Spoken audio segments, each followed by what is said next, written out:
हर हर महादेव दोस्तों, मैं नवनीता वशिष्ठ।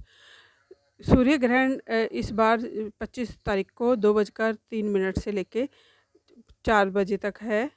तो जो दिवाली की पूजा का जो भी वो सामान है वो आपको 4:22 से लेके पहले पहले वो सारा सामान आपको रख देना है। जो पूजा में आपने जो भी सामान रखा है, जो भी आपने पूजा में जो आसन लगाया, उसको आपको 4:15 बजे से पहले पहले हटा लेना है। जो आपने पूजा में सिक्के रखे हैं उन सबको इकट्ठे कर लेना है।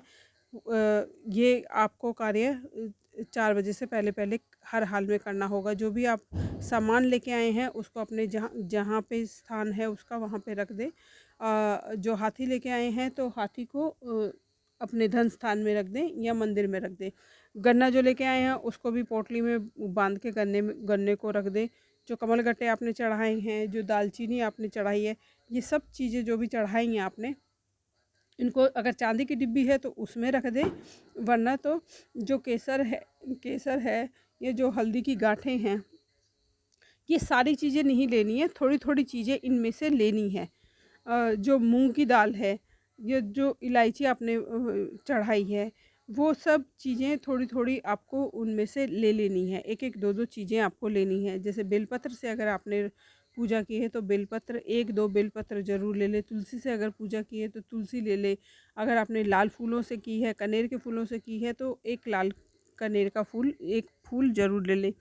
सुपारी, जिसमें आपने अगर अभी आपने सिद्धि वाली उपाय किया है तो वो सुपारी जो है वो तो ज़रूर ही रखनी है। उसके साथ ही आप पीली सरसों भी रख सकते हैं।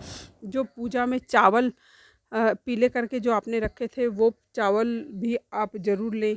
जो चांदी का सिक्का आपने पूजा में रखा है, ये जो सोने का सिक्का है, उनको उनको लें। या कोई भी जो नया कॉइन या पूजा में जो पैसे रखे हैं उनमें से कुछ पैसे उठा के भी आप रख सकते हैं, अगर आपने सोने चांदी के सिक्के पूजा में यूज़ नहीं किए हैं तो। जो गुलाब के फूलों से आपने अगर पूजा की है तो गुलाब के एक दो फूल ज़रूर रखें उसमें। इलायची से अगर आपने पूजा की है तो इलायची ज़रूर रखें।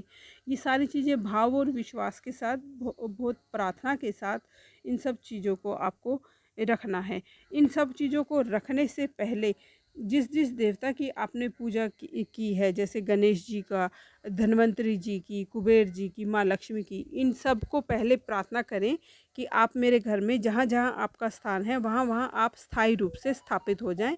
और मैं आपको अपने घर में स्थायी रूप से स्थापित होने के लिए आमंत्रित कर रहा हूँ। आप मेरे घर में चारों दिशाओं में जहाँ जहाँ आपका मेरे घर में स्थान है वहाँ वहाँ पे स्थायी रूप से आप स्थापित हो जाएं। ऐसी आपको प्रार्थना माँ लक्ष्मी के रूप में भी करनी है। माँ लक्ष्मी अष्ट रूप में आपके घर में विराजमान होंगी। कुबेर जी आपके नॉर्थ में अपने आप विराजमान हो जाएंगे, आपको बहुत ज़्यादा कुछ फोर्स करने की ज़रूरत नहीं होगी। गणपति जी आपके नॉर्थ में हो जाएंगे। धन्वंतरी जी आपके नॉर्थ ईस्ट में इस्टेब्लिश हो जाएंगे। और माँ लक्ष्मी तो अष्टलक्ष्मी हैं ही, वो आठों दिशाओं में से आपके ऊपर ब्लेसिंग करेंगी और आपके रूप घर में स्थायी रूप से स्थापित हो जाएंगी। तो इन सभी देवताओं की पूजा आराधना, इनको ऐसे भाव से अपने घर में स्थापित करने के बाद जो भी सामान आपने दिवाली के पूजन में यूज़ किया था वो सब दिवाली के सामान आपको लाल पीली या तो पोटली बना लें या कपड़े में बांध के लाल पीले धागे से रख दें। ये पोटली आपको अपने धन स्थान में रखनी है, या शुभ मुहूर्त में आप ये अपने घर के मंदिर में भी रख सकते हैं। ये बहुत शुभ मुहूर्त होता है जिस समय पे आप ये उठा के रख रहे हैं, तो ये आप ज़रूर करें। धन स्थान पे रखेंगे तो धन खींचेगा, और अगर आप अपने वर्क स्टेशन पे रखेंगे तो आपके काम में बढ़ोतरी होगी। ये काम आपको 4 बजे से पहले पहले करना है, वरना तो जो 4:15 बजे से सूतक लग जाएगा और वो फिर आप इसको बाद में हटाएंगे सूर्य ग्रहण के बाद। तो मतलब गोवर्धन को आपको फिर इसको हटाना पड़ेगा, इससे पहले आप हटा नहीं सकते। और इसके अलावा जो खाने की चीज़ें हैं, जैसे जो मिठाई आपने भोग में रखी हैं, जो फल फ्रूट आपने भोग में रखे हैं, जिस जिस देवी देवता के फल फ्रूट आप जिस जिस देवता के रखे हैं, जो भी आपने खील बताशे भोग में रखे हैं, जो भी आपने जो चावल वगैरह जो रखे हैं, उनको आपको उसके अंदर ज़रूर रखना है। जो फल फ्रूट खाने की चीज़ें जितने भी हैं, फल फ्रूट हैं चाहे ड्राई फ्रूट हैं, वो सब आपको धीरे धीरे खुद से ही खाने हैं। आप खाएंगे, आपका परिवार खाएगा। ये चीज़ें बाहर शेयर नहीं होंगी। जो श्रृंगार का सामान आपने अगर माता को अर्पित किया है, तो उस श्रृंगार के सामान को भी माँ का आशीर्वाद समझ के खुद से ही यूज़ करें। घर में आप करें, आपके बच्चे करें। जो ज्वेलरी आपने खरीदी है धनतेरस पर, तो उसको तो 1-2 दिन पहने ज़रूर, क्योंकि अभी भैया दूज तक त्योहार है, तो इन 2-3 दिनों में उस ज्वेलरी को पहने, वो उसकी पावर आपके अंदर मर्ज हो जाएगी।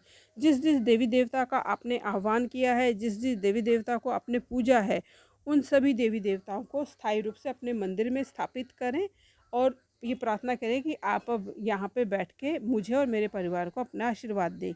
जो केसर वगैरह आपने पूजा में रखे हैं, या जो मूंग की दाल आपने पूजा में रखी है, वो सब चीज़ें आपको रखनी है इस पोटली में। ये इलायची जो है, ये सब जो बाकी सामान एक्स्ट्रा बच गया है, उसको आप अलग से कंज्यूम करेंगे। जो फूल आपने चढ़ाए हैं पूजा में, फूल माला या फूल जो पत्ते आपने चढ़ाए हैं, बिल पत्र अगर चढ़ाया है तो, तुलसी पत्र चढ़ाया है तो, ये सब चीज़ें आपको अगर कंज्यूम होती हैं तो कंज्यूम कर सकते हैं, क्योंकि बिलपत्र खाना बहुत शुभ होता है, तुलसी जी खाना भी बड़ा शुभ होता है। आप अगर आपने गुलाब के फूलों से की है, तो आप उसका गुलाब जल या गुलाब अर्क बना सकते हैं। वैसे भी गुलाब खा सकते हैं, और नहीं खाना तो ये आप अपने किसी भी पौधे में, अपने घर के ही प्लांट में डालना है, घर से बाहर नहीं लेके जाना। अगर घर में आप ये नहीं कर सकते, पौधों में नहीं डाल सकते, आपके पास इतने पौधे नहीं हैं, तो किसी में जल प्रवाह कर दें, या कहीं जल में जो बारिश का पानी इकट्ठा हुआ हो वहाँ पे डाल दें। ये कोई भी चीज़ किसी को भी शेयर नहीं करनी है, ये सिर्फ़ और सिर्फ आपको और आपके परिवार को खानी है। अगर आप इन चीज़ों को शेयर करते हैं, तो इसका सीधा-सीधा मतलब ये होता है कि जो माता रानी ने आपको आशीर्वाद दिया था, वो आपने दूसरों को भी दे दिया। ये आपकी पूजा है, आपकी माता रानी है, तो आपको और आपके परिवार को ही इसका उपभोग करना है। ये इस बात का बहुत ख़ास ध्यान रखें। आप ये सामान अपनी कामवाली को भी नहीं खिलाना, ये भी आप ना करें तो बहुत अच्छा होगा। जो मिठाई है, जो मूँग की दाल है, जो भी सामान अगर एक्स्ट्रा बच जाता है, तो उसको या तो कंज़्यूम कर लें। जो एक तो आप चांदी की डिब्बी में या उसकी डिब्बी में रखेंगे, पोटली में रखेंगे, तो इनके साथ में स्पेशल करके ये करना कि आप भीमसेनी कपूर ज़रूर रखना, क्योंकि इससे फिर इसमें कीड़े नहीं पड़ेंगे। अगर आप इसको खा सकते हैं तो ठीक है, अगर नहीं खा सकते तो या तो गाय को खिलाएं, या किसी पीपल या बरगद के पेड़ के नीचे आप इसको डाल दें। मंदिर में अगर ये पीपल और बरगद का पेड़ है तो वहाँ पे ज़रूर डाल दें। जो जल आपने रखा है, उस जल को आप खुद पिएं, अपने परिवार को पिलाएं, और अपने पूरे परिवार में मतलब अपने परिवार के बंदों पे छिड़के, घर में सारे में छिड़के।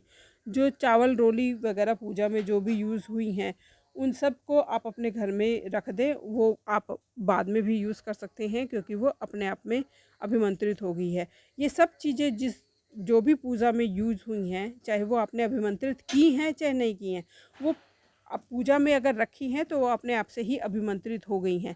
तो देर सवेर जब तक आप इनको कंज्यूम करेंगे, तो आप खुद ही कंज्यूम करें, चाहे मिठाई है, चाहे फल है, चाहे ड्राई फ्रूट है, तो इनको ज़्यादा से ज़्यादा खुद ही उपभोग करें इन चीज़ों का। अगर लोटे में जल बच जाता है, तो उस बचे हुए जल को भी आप अपने पौधों में डालें, उसको भी ऐसे ही बर्बाद ना करें, कहीं पे भी फेंकें नहीं। बहुत ध्यान से और बहुत पॉजिटिव होकर इन चीज़ों का उपभोग करें।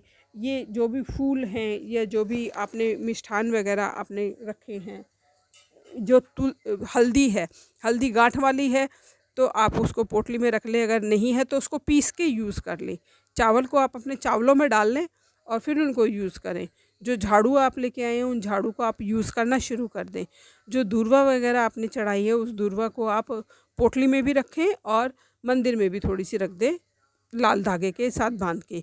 ये पोटली अपने आप में ही एक मनी मैग्नेट बन जाएगा आपका धन खींचने का। ये पोटली आप अपने घर में रखें, ये पोटली आप अपने वर्क स्टेशन पे रखें।